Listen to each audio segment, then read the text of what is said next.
Hey guys, this is Kaim Interviews. We are here with Yumi at 6. If you guys could introduce your name and position in the band. I'm Matt and I play bass. I'm Max and I play guitar. Awesome. So first off, we're going to start off with some icebreakers, and since we're in Disneyland, if you guys could pick your favorite Disney character, who do you think that'd be?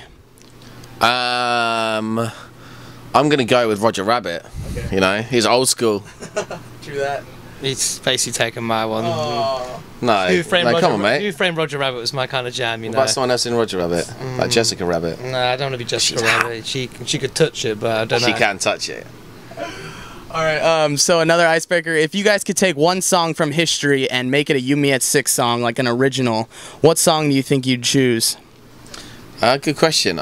Maybe, well, I don't know, maybe No Woman No Cry by Bob Marley or something. Make it one of our like ballads, like real like slow chill tune. What do you reckon? I was going to say Every Breath You Take by the Police. Because I watched a really interesting TV program at home recently. It was the #8 highest selling song of all time, and it was the only English person to be in that chart. So I thought, make it relevant, go for an English group, you know.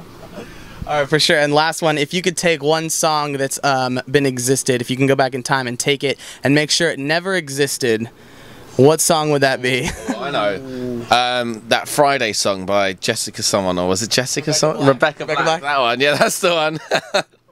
Yeah, pretty good choice. Fair play. Yeah.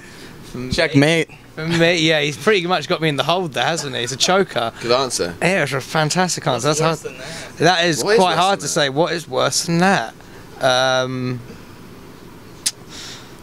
Baby by Justin Bieber. Okay. Fair. It's fair.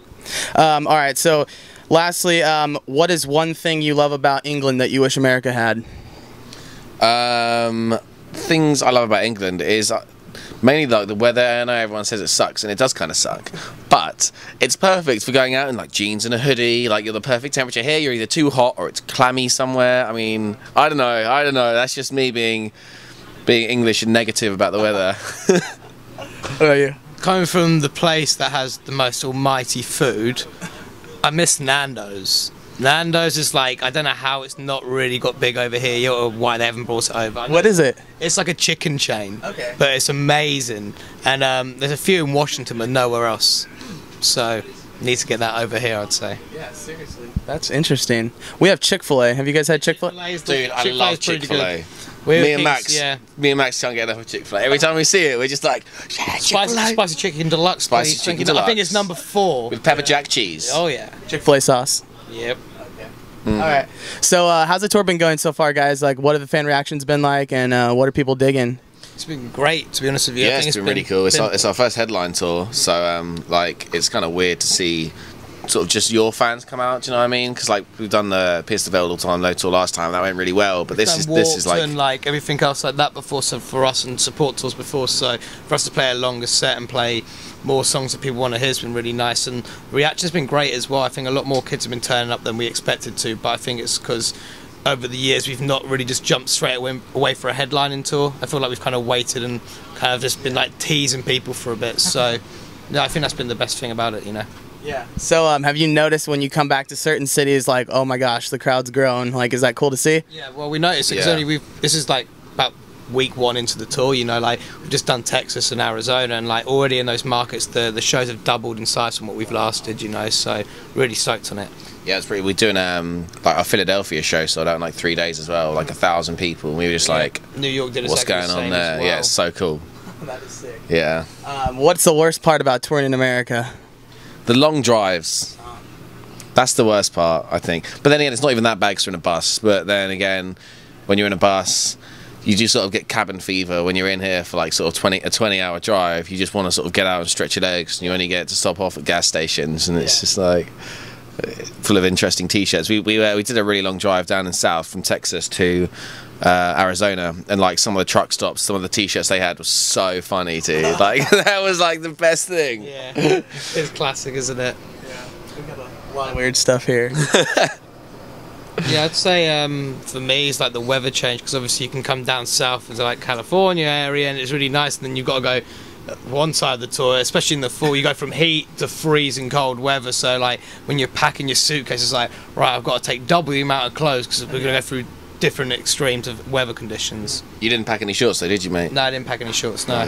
Fail. Absolute fail. But I like jeans. I can handle it. For sure. All right, so you guys recently got your newest single on FIFA 14. And so what do you guys think about that and how that'll happen? Well, for us to have our song on FIFA 14, you know, it's been like something that a few of us in the band have wanted for a while. So like the fact that EA's even acknowledged our band and let us go on the game, I think for us has been a massive achievement, and just opens up the doorway for new people who play that game who've never heard of our band before, go in there and be like, oh, I like this song, and then for them to go check out the back catalogue. Plus, you can play FIFA with your friends, beat them, and then your song comes on. You're like, what now? Or if you lose and your song comes on, it's like, I still win. Yeah. You're like, at the end of the day, you won the game. I've got the song on the game. Yeah. True that. All right, so what can you tell us about the album sound-wise? How does it differ from previous releases and all that jazz? I'd say instantly off the bat of that, I'd say Neil Avron really worked us to the hardest we've ever done before. But I think in the overall perspective of things and not sounding cocky, I think it's definitely the best our band's ever sounded. Like, he just pushed us to new levels and ways of recording stuff and trying new things that really benefited the songs. And he improved us as songwriters as well, I'd say, wouldn't you, Matt? Yes. Cool. Well said. All right. And so lastly, what does the name Cavalier Youth mean to you guys? What's the theme of the album? Cavalier Youth actually means carefree youth. Like, that's what Cavalier means. So we were sort of running through ideas, and we just sort of fitted for what we were writing about. Like, I found Sinners was a bit darker than Cavalier Youth as well. This time it's a bit more upbeat, a bit more happy. Like, it's like a straight up rock album. And yeah, I just feel like Carefree Youth just works quite well because like we're still kind of young. We're like 23, 25 now. So I mean, we're growing up, but that last bit of youth before we get a bit too old, you know. Yeah, exactly. Trying to feel young. Just having a good time, really. I think it's like really kind of tied around what Josh was writing about lyrically, and I think always we've got to try and portray what the album's about lyrically into the name of it. So that's what he kind of came up with and felt like suited the album. Okay. All right, so actually, sorry I lied, that wasn't the last thing. Lastly, what's next for you guys after this tour? We go off for a run in UK and Europe with 30 Seconds to Mars. It's going to be a pretty mental tour. Like, we're playing to like 20,000 people in Portugal, like 40,000 people in Germany. It's like one of the biggest tours we've ever done. So we're going straight out to that basically. We've got to record a video for our second single in between these two tours, and then it's Christmas. Yeah. Then after Christmas we're going to Australia with Paramore for a tour over there, which is going to be great, and then we'll be coming back over to Europe and then UK and then hopefully back over here in the spring. Awesome. All right, guys, well, that is You Me at 6. A lot of good information. Thanks for checking it out, guys. This is Kaim Interviews. Take it easy.